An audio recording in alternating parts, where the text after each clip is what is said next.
Esta semana tuve la oportunidad de encontrarme con dos personas ancianos ya, que quizá alguno de ustedes conozcan.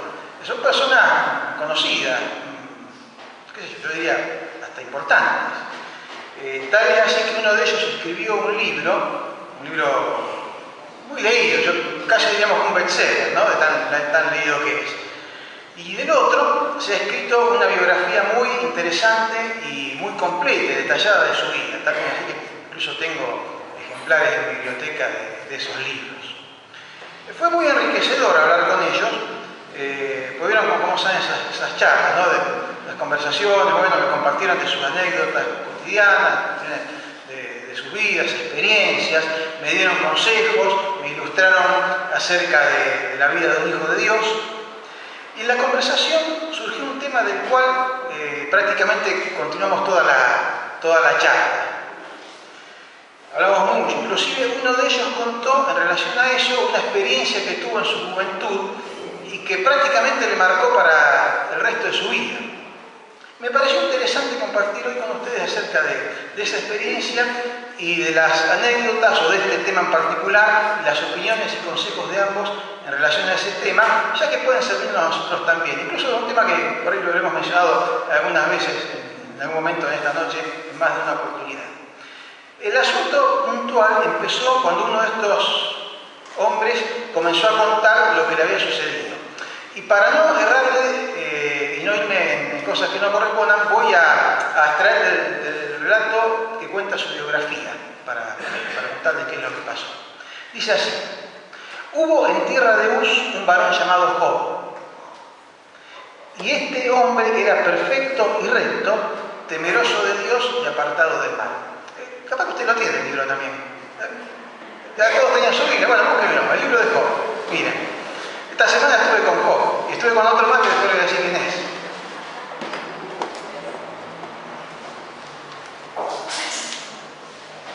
Job capítulo 1, allí al comienzo nomás.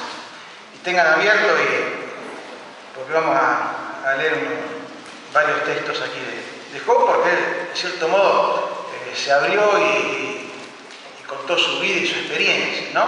Obviamente la vamos a resumir en este tiempo que tenemos para meditar en la palabra de Dios. Hubo en tierra de Uz, repito, un varón llamado Job, y era este hombre, fíjense cómo lo describe la propia palabra de Dios, era este hombre perfecto y recto, temeroso de Dios y apartado del mal. Y le nacieron 7 hijos y 3 hijas. A vos, Osvaldo, te dejó, vos tuviste 3 hijos, te tuvo 7 hijos y 3 hijas. Su hacienda era de 7.000 ovejas, 3.000 camellos, 500 yuntas de bueyes, 500 asnas y muchísimos criados. Y aquel varón era más grande que todos los orientales. E iban sus hijos y hacían banquetes en sus casas, cada uno en su día, y enviaban a llamar, eran 7 hijos y cada uno en un día de la semana, y enviaban a llamar a sus 3 hermanas para que comiesen y bebiesen con ellos. Y acontecía que habiendo pasado en turno los días del convite, Job enviaba y los santificaba y se levantaba de mañana y ofrecía holocaustos conforme al número de todos ellos. Porque decía Job, quizás habrán pecado mis hijos, se habrán blasfemado contra Dios en sus corazones. Y de esta manera hacía todos los días. Job, un padre ejemplar, una familia bien constituida, rico, un creyente reconocido y destacado por Dios como tal.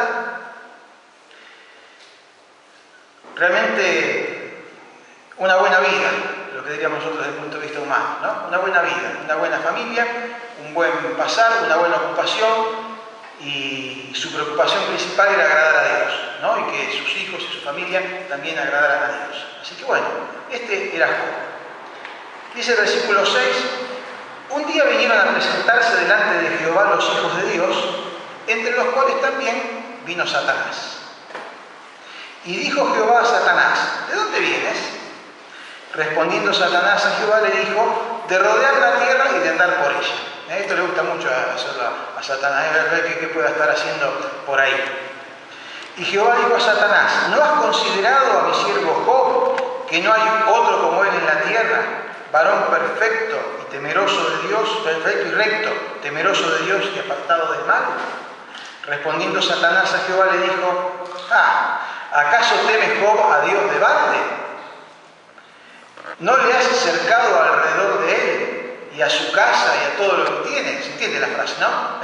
Job tiene a Dios de balde. ¿Cómo no va a temer a Dios? ¿Cómo no va a respetar a Dios? ¿Cómo no va a tratar de agradar? No le pusiste como un cerco alrededor de él y a su casa y a todo lo que tiene, un cerco de protección, lo cuidás, él lo mimás, lo tenés ahí a Job como una joyita.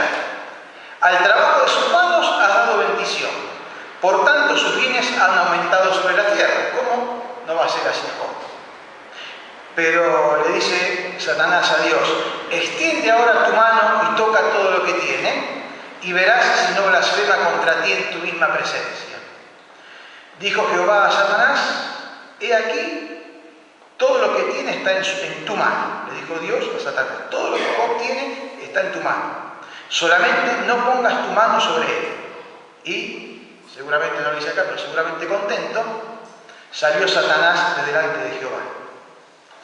Bueno, la controversia de Satanás y con Dios acerca de Job. El problema estaba planteado por la situación. ¿Qué le estaba diciendo? ¿Cuál era la realidad de la vida de Job? ¿Quién tenía razón? Seguimos leyendo, versículo 13. Y un día aconteció que los hijos de Job e hijas comían y bebían en casa de su hermano el primogénito, y comienza la sucesión de calamidades. Y vino un mensajero a Job y le dijo, estaban arando los bueyes y las asnas paciendo cerca de ellos, y acometieron los sabeos, que eran los pueblos nómades que estaban por allí, y acometieron los sabeos y los tomaron y mataron a los criados a filo de espada. Solamente escapé yo para darte la noticia. Aún estaba este hablando cuando vino otro que dijo, fuego de Dios cayó del cielo que quemó las ovejas y a los pastores y los consumió. Solamente escapé yo para darte la noticia. Todavía estaba este hablando y vino otro que dijo, los caldeos hicieron 3 escuadrones y arremetieron contra los camellos y se los llevaron y mataron a los criados a filos de espada, y solamente escapé yo para darte la noticia. Entre tanto que éste hablaba, vino otro que dijo, tus hijos y tus hijas estaban comiendo y viviendo y bebiendo vino en casa de su hermano primogénito, y un gran viento vino del lado del desierto y azotó las 4 esquinas de la casa, la cual cayó sobre los jóvenes y murieron, y solamente escapé yo para darte la noticia. Había comenzado a actuar el diablo, ¿no? Dios le dijo, toca todo lo que tiene, pero no lo toques a él. Y Satanás le quitó a Job sus hijos y le quitó sus bienes. Versículo 20. Entonces Job se levantó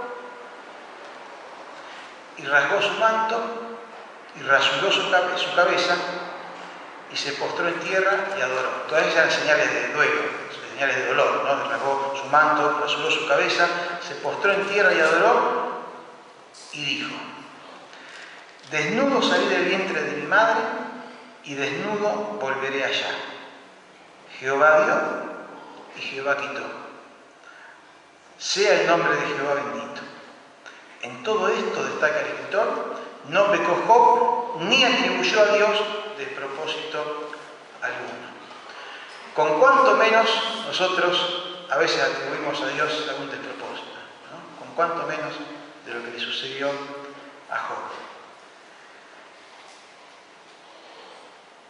Aconteció que otro día vinieron los hijos de Dios para presentarse delante de Jehová, y Satanás vino también entre ellos presentándose delante de Jehová, capítulo 2, ¿no? Y dijo Jehová a Satanás: ¿de dónde vienes? Respondió Satanás a Jehová y le dijo: de rodear la tierra y de andar por ella. Y Jehová le dijo a Satanás: ¿no has considerado a mi siervo Job, que no hay otro como él en la tierra? Varón perfecto y recto, temeroso de Dios y apartado del mal. Y agrega, porque esto hasta ahora era lo mismo que antes, y que todavía retiene su integridad, aun cuando tú me incitaste contra él para que lo arruinara sin causa. Respondiendo Satanás dijo a Jehová: piel por piel, todo lo que tiene el hombre dará por su vida. Extiende ahora tu mano y toca su hueso y su carne, y verás si no blasfema contra ti en tu misma presencia. Redobló la apuesta Satanás. Y Jehová dijo a Satanás: he aquí, él está en tu mano, mas guarda su vida. Antes era lo que él tenía, estaba en sus manos. Ahora dice: él está en tus manos, mas guarda su vida. Entonces salió de la presencia de Jehová Satanás e hirió a Job con una sarna maligna desde la planta del pie hasta la coronilla de la cabeza. Y tomaba Job un tiesto para rascarse con él, y estaba sentado en medio de ceniza. No sé si alguno de ustedes alguna vez tuvo algún tipo de sarna de este tipo, ¿no? Pero debe ser molesto, feo y desesperante, porque dice del pie hasta la coronilla de la cabeza, todo el cuerpo. Realmente cuando el diablo actuaba, y actuaba a fondo, hasta el límite de lo que Dios le había permitido, ¿no? Antes le dijo Dios: bueno, todo lo que él tiene podés tocarlo, pero no a él, y le sacó todo literalmente. Y después le dijo: podés tocarlo a él, pero no su vida. Y realmente lo atacó con todo. Se queda sin familia, sin bienes, sin trabajo y sin salud. Bueno, uno diría, y yo lo escuchaba a Osvaldo, decía: bueno, en mis momentos de dificultades vino mi esposa, me ayudó y me fue de sostén y de apoyo. Bueno, Job también estaba casado, a su esposa no le había pasado nada. Entonces decimos: bueno, vino su esposa y le ayudó, ¿no? Versículo 9. Entonces le dijo a su mujer: aún retienes tu integridad, maldice a Dios y muere. Ya la mujer estaría desesperada también en toda la situación, ¿no? Porque imagínense que ella estaba al lado de él. Le dice: Job, dejate de bromar, maldicí a Dios y morite. ¿Para qué querés vivir así? Y él le dijo: como suele hablar cualquiera de las mujeres fatuas, has hablado. ¿Qué? ¿Recibiremos del Dios el bien y el mal no lo recibiremos? En todo esto no pecó Job con sus labios. La postura de su esposa es razonable desde el punto de vista del ser humano, ¿no? ¿Qué más nos puede pasar? ¿Qué más? Más que esto no. Maldecía a Dios y morite. Sin embargo, Job mantuvo su integridad. Bueno, su esposa no le fue de mucha ayuda, pero menos mal que tenía amigos, ¿no? Menos mal que tenía amigos. Dice el versículo 11, y 3 amigos de Job, Elifaz temanita, Bildad suita y Sofar naamatita, Luego que se enteraron, oyeron todo este mal que le había sobrevenido, vinieron cada uno de su lugar, porque habían convenido en venir juntos para condolerse con él y para consolarle, los cuales, alzando los ojos desde lejos, no lo conocieron y lloraron a gritos, y cada uno de ellos rasgó su manto y los tres esparcieron polvo sobre sus cabezas hacia el cielo. Fíjense cómo estaría Job, ¿no? Que cómo reaccionaron sus amigos al verle cómo estaba. Así se sentaron con él en tierra por 7 días y 7 noches, y ninguno le hablaba palabra, 7 días y 7 noches, porque veían que su dolor era muy grande. Después de 7 días de silencio,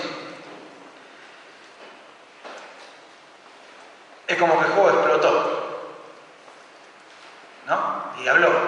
Y nos dice el capítulo 3 que después de esto abrió Job su boca y maldijo su día y exclamó y dijo: perezca el día en que yo nací y la noche en que se dijo varón es concebido, sea aquel día sombrío y no cuide de él Dios desde arriba, ni claridad sobre él resplandezca. Y sigue hablando y el versículo 11 dice: ¿por qué no morí yo en la matriz? ¿No? ¿Por qué no expiré al salir del vientre? ¿Por qué me recibieron las rodillas? ¿Y por qué los pechos para que mamase? Pues ahora estaría yo muerto y reposaría, dormiría y entonces tendría descanso. Versículo 16. ¿Por qué no fui escondido como abortivo, como los pequeñitos que nunca vieron la luz? Él se desahogó. Se desahogó pensando, bueno, ¿por qué tengo que pasar por todo esto? ¿Y por qué tengo que estar viviendo esta situación? Y bueno, sus amigos habían estado con él 7 días en respetuoso silencio, simplemente acompañándolo. Pero al escucharlo, comienzan a contestar. Bien, me acordé cuando leí esto, me acordé de algo. Hace un par de años atrás, María José había aprendido a manejar, y el auto que habíamos comprado tenía un costado ahí, un barro delantero que estaba medio la pintura medio oxidada, y entonces lo llevamos a arreglar. Cuando volvimos nos vimos de vacaciones, lo dejamos en el taller. Cuando vinimos del taller, lo fuimos a buscar, había quedado hermoso el auto, blanquito, una pinturita. Pasaron 2 días, o 3 quizás. Yo estaba trabajando, me suena el celular, y yo, ay, no sé lo que me pasó, choqué. ¡Oh! Y digo, ¿qué pasó? ¿Me pasó algo? Dice, no, venía con brisa en el auto, y venía andando y estaba pasando uno y me frenó de golpe, y yo la quise esquivar porque lo estaba pasando, pero yo, me pasó. Bueno, también, sí, también. Bueno, no va a ser principal, no importa, ¿qué pasó? No, pero el auto, no importa, hizo mucho, no, bueno, pasó. Yo trataba de consolarla, que no se afligiera, que todo ese día, después nos encontramos, fui a ver el auto, no sé, yo tenía la vena así, yo todavía no había terminado de pagar el arreglo, porque hacía 2 días que habíamos llegado de las vacaciones, no había ido a pagar, que todavía en el taller. Lo que no dije, el mismo lugar donde habíamos hecho el arreglo, por el barro delantero izquierdo. El mismo lugar. Bueno, pasó todo bien, bueno, terminamos, no problemas, estaba angustiado, pero no, si mira justo lo que arreglamos, bueno, toda la situación. Llegamos el otro día, otra vez el tema de choque, dice, sí, ¿por qué salir adelante? ¿Cómo va a frenar así? Ahí digo, ¿qué culpa tiene de adelante? La que tiene la culpa sos vos que venís de atrás y la estás pasando y te frenó, pero vos tenías que haber venido a distancia o hacer una maniobra prudente para pasar. Bueno, cuando ella le intentó echar la culpa al otro, ahí yo me lo banqué. Hasta ahí había estado como un señorito, la pinturita no había dicho nada, pero ya ahí digo, no, ya no podés echarle la culpa al otro de lo que es la culpa tuya. Bueno, en cierto modo eso hicieron los 3 amigos de Job, lo estuvieron escuchando. Pero cuando él empezó a desahogarse, vamos al capítulo 4, entonces respondió Elifaz a Job y le dijo, si probáramos a hablarte, te será molesto, por eso estábamos acá en silencio, ¿no? Pero ¿quién podrá detener las palabras? Ahora que te escuchamos hablar, no podemos, te tenemos que contestar, no te podemos dejar así porque sí. He aquí, Job, vos enseñabas a muchos y fortalecías las manos débiles. Al que tropezaba, enderezaban tus palabras y esforzaban las rodillas que decaían. Mas ahora que el mal ha venido sobre ti, te desalientas. Y cuando has llegado hasta ti, te turbas. No es tu temor a Dios tu confianza, no es tu esperanza la integridad de tus caminos. Recapacita ahora. ¿Qué inocente se ha perdido? ¿Y en dónde han sido destruidos los rectos? Como yo he visto, los que harán iniquidad siembran injuria y la ciegan. ¿Entienden el sentido de estos últimos versículos, no? Es decir, si a vos te pasa esto, algo habrás hecho. Por algo te está pasando esto. ¿Qué inocente se ha perdido? ¿Y en dónde han sido destruidos los rectos? Si vos estás siendo destruido, no serás tan recto, le dicen sus amigos. Los que harán iniquidad y siembran injuria, la ciegan. Así que sus amigos que venían a consolarlo, lo increpan. Dice, oh, dejate bromar, vos por algo te está pasando todo esto que te está pasando. Por algo será. Las voces internas y las voces externas, las culpas, no de lo que nos acontece. Las voces externas de la mujer, de sus amigos, y las voces internas. Job se pregunta en el capítulo 6, versículo 24, porque tanto lo hablaron sus amigos que medio que estaba confundido. Dice, enseñadme y yo callaré, hacedme entender en qué he errado. Se pregunta por sus pecados, por lo que está sufriendo. Bueno, ya sus amigos medio que le habían hecho dudar. Y siguen dialogando y llegamos al capítulo 10, donde le habla a Dios. Dice, está mi alma hastiada de mi vida, daré libre curso a mi queja, hablaré con amargura de mi alma. Diré a Dios, no me condenes, hazme entender por qué contiendes conmigo. ¿Te parece bien que oprimas, que deseches la obra de tus manos y que favorezcas los designios de los impíos? ¿Tienes tú acaso ojos de carne? ¿Ves tú como el hombre? ¿Vos me estás mirando como me ven esto mis amigos? No. Dios me ve realmente como soy. Son tus días como los días del hombre, tus años como los tiempos humanos, para quien quiera mi iniquidad y busques mi pecado. Aunque tú sabes que no soy impío y que no hay quien libre, quien de tu mano me libre. Tus manos me hicieron, me formaron. Y luego te vuelves y te deshaces. Job le pregunta a Dios, ¿no? Estaba desesperado, pero le pregunta a Dios. Nunca profirió ninguna señal de rebeldía para con Dios. En ese momento intervino en la conversación el otro anciano y nos dijo que él en su libro, yo le dije antes que era un bestseller, había escrito algo acerca de este tema. Y tipo raro. Da unos consejos de raro este otro. Job estaba contando todo esto que le había pasado y el otro le dice, hermanos míos, nos dice, tened por sumo gozo cuando os halléis en diversas pruebas. ¿Quién dijo eso? Santiago. Vamos a leer algunos versículos aquí de Santiago. El otro estaba explicando todas las desgracias que había tenido y Santiago le interrumpe y le dice, y yo estaba ahí con él, dice, hermanos míos, tened por sumo gozo cuando os halléis en diversas pruebas. Santiago capítulo 1, versículo 2. ¿Cómo piensan que reaccionó Job cuando lo escuchó? Pero Santiago, vos no me escuchaste lo que yo estuve contando, recién todo lo que me pasó. Y vos me decís, tened sumo gozo cuando estés en diversas pruebas. Prueba se refiere a aquellos exámenes, a veces exámenes cotidianos, más de la vida diaria, que diríamos quizás más pequeños, porque al ser habituales no los consideramos tan graves, o aquellos exámenes especiales a los cuales nos tenemos que someter, que demuestran el carácter cristiano. Lo primero que reconoce acá Santiago es la realidad de las pruebas, porque no dice si es que alguna vez se encuentran en alguna prueba, sino que dice cuando se hallen en diversas pruebas, es decir, en pruebas se van a encontrar en algún momento de sus vidas, la realidad de la prueba, cuando os halléis. Y él lo desarrolla, y simplemente lo vamos a mencionar, sin ir tanto al fondo de eso, y diferencia lo que es prueba de tentación. Acá en el versículo 2 habla de prueba, en el versículo 13 habla de tentación. Y dice que Dios nos prueba, pero que no nos tienta. El que nos tienta es Satanás. Dios nos prueba y permite que seamos probados, y el que nos tienta es Satanás. Y es importante que tengamos esta diferenciación en claro, porque a veces nos podemos confundir.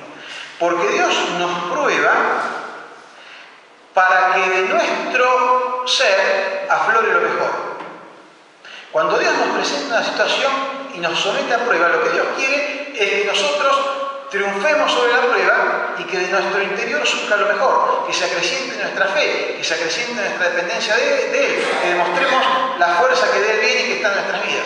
Cuando Satanás nos tienta para hacernos pisar el palito a hacer algo que Dios no quiere, para que aflore en nosotros lo peor. Esto tiene base en muchos versículos bíblicos. Por ejemplo, 1 Corintios, tengo varios, pero vamos a leer solamente dos. 1 Corintios capítulo 10, versículo 13. Mientras ustedes lo buscan, yo cito el Salmo 11, versículo 5, donde nos dice que Jehová prueba al justo. Y cito Proverbios, leo Proverbios capítulo 17, versículo 3, que dice: el crisol para la plata, la hornaza para el oro, pero Jehová prueba los corazones. ¿Qué dice alguno de ustedes? Lea, por favor, 1 Corintios 10, 13.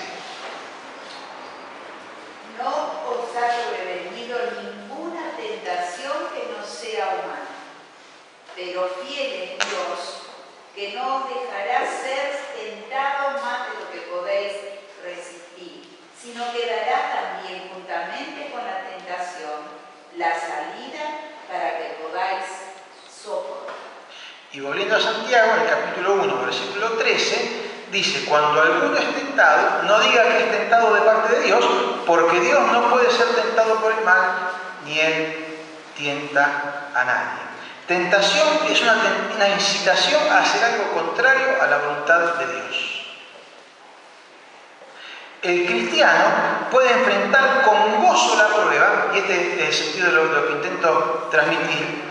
El cristiano puede enfrentar con gozo la prueba porque entiende los propósitos de Dios en ella. El cristiano entiende que Dios permite que seamos probados para mejorar nuestra calidad de nuestra relación con Él, y nuestra vida cristiana. Como dije antes, para que aflore de nosotros lo mejor. Las pruebas, hermanos, son impredecibles. ¿Quién sabe cuándo le va a acontecer una prueba? Además, son personalizadas, porque a cada uno Dios permite ser probado de una manera distinta, porque quiere tratar en nuestras vidas de algún aspecto distinto respecto del otro, o sabe que a lo mejor es el mismo aspecto, pero que necesitamos otra forma de ser probados. Y hasta muchas veces son sincronizadas, como le pasó a Job, que le vino una atrás de otra. Parecía que estaba todo perfectamente programado. Santiago no dice que las pruebas son un gozo, pero sí nos dice, ni tampoco dice que el gozo más grande de la vida es una prueba, pero sí dice que podemos gozarnos cuando estemos en medio de las pruebas. ¿Por qué? El concepto previo determina el resultado del examen. Si yo sé que la prueba es para mi bien, eso va a determinar la forma con que la encargo y va a determinar el resultado. Tiene que ser una decisión definida anteriormente. Cuando me llega la prueba, yo la enfrento, y no es sencillo, no es fácil. Pregúntenle a Job. Quizás podríamos preguntar a cada uno de nosotros respecto de esto. Todos podríamos dar algún testimonio de esto, algunas cosas más graves y otras menos. Pero sí podemos tener el gozo de saber que a pesar de la dificultad, a pesar de la prueba, el Señor tiene su propósito. Las pruebas son la comprobación del carácter genuino de la fe del creyente. ¿Recuerdan la parábola del sembrador? Aquel que recibió la semilla, pero ¿qué dice? Al principio la recibió con gozo, pero después cuando vinieron las pruebas, es el de los espinos, ¿no? Cuando vinieron las pruebas, dice que desapareció su fe. Las pruebas son la comprobación del carácter genuino de nuestra fe. También la comprobación de la durabilidad de nuestra fe. Eso dice en el versículo 3 de Santiago: sabiendo que la prueba de nuestra fe produce paciencia, mas tengan la paciencia su obra completa para que seáis perfectos y cabales sin que os falte cosa alguna. Enfrentar la prueba con una perspectiva madura requiere capacidad de discernimiento. Es difícil que por nosotros mismos tengamos la capacidad de transformar las pruebas en victoria. Pero si reconocemos eso, podemos buscar la solución en Dios. Y Santiago nos la menciona así en los versículos 5 y siguientes. Y si alguno de ustedes tiene falta de sabiduría, pídala a Dios. No se desespere en medio de la prueba. No se tire de los pelos. No rasgue los vestidos, diríamos por ahí, haciendo el parangón con Job. Si tiene falta de sabiduría, pídala a Dios, el cual da a todos abundantemente y sin reproche y le será dada. Pero pida con fe, no dudando nada, porque el que duda es semejante a la onda del mar que es arrastrada por el viento y echada de una parte a otra. No piensen, pues, quien tal haga, que recibirá cosa alguna del Señor. No, pidamos al Señor sabiduría para enfrentar la prueba. Estaba Santiago ahí dándonos estas lecciones cuando Job lo interrumpió. Y le dice: Santiago, la verdad que tenés razón en esto que vos decís. Y tenés razón porque yo lo comprobé en mi propia vida. Y allí se puso a contarnos lo que para nosotros va a ser el cierre de nuestra reflexión. En medio de las pruebas más difíciles y duras, Job, este hombre de Dios, comprendió algunas cosas. Yo se las comparto para que lo veamos y podamos aplicar en nuestras vidas. Miren, volvamos a Job, capítulo 28. Algunos versículos que nos van a enseñar.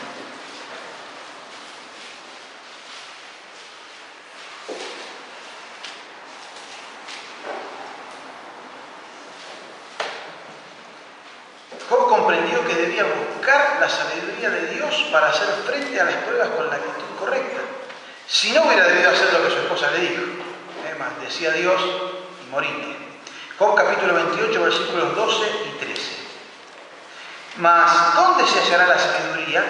¿Dónde está el lugar de la inteligencia? No conoce su valor el hombre, ni se halla en la tierra de los vivientes. Versículo 19. No se igualará con ella topacio de Etiopía, y no se podrá apreciar con oro fino. ¿De dónde, pues, vendrá la sabiduría? Versículo 23. Dios entiende el camino de ella y conoce su lugar. Versículo 28. Y Dios dijo al hombre: he aquí que el temor del Señor es la sabiduría, y el apartarse del mal la inteligencia. Hermanos míos, tened por sumo gozo cuantos halléis en diversas pruebas.